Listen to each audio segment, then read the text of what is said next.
So to recap from the introduction, geography is chiefly concerned with space and spatial relationships.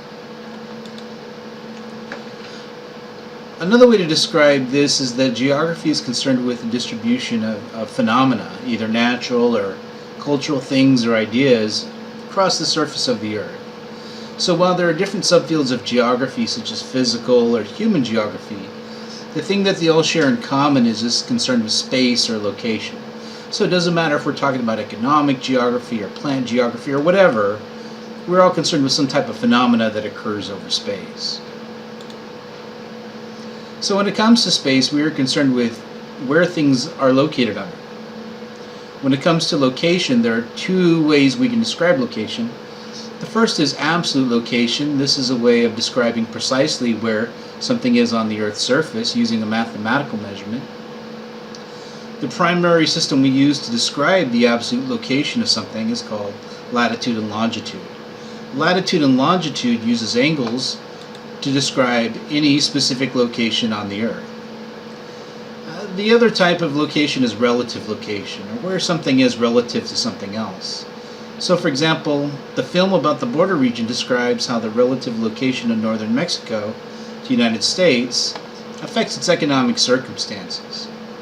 So in world geography, we will often look at the relative location of places in the world as a meaningful and practical way of understanding something about that place.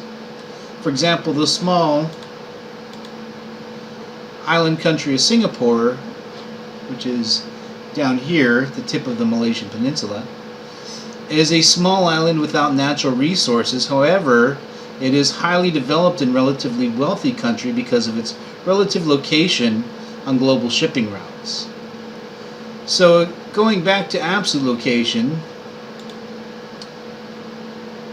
this is a way we can mathematically describe any single location on the Earth using latitude and longitude. Latitude is a north-south measurement that goes from 0 degrees at the equator, like a flat angle, up to 90 degrees at the north or south pole, like a right angle.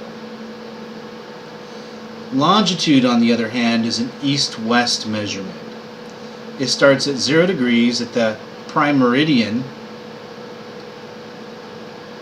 which is located near London, England, where the system was developed, and measures 180 degrees east or west from that line to the other side of the Earth.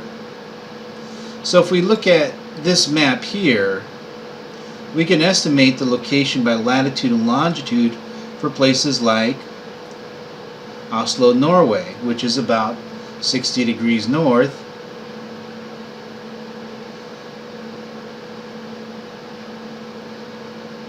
and just over 10 degrees east. Or say Madrid, Spain, which is about 41 degrees, just over 40 anyway, and about 3 degrees west. These degrees can be divided into smaller and smaller units to precisely describe any location on the Earth.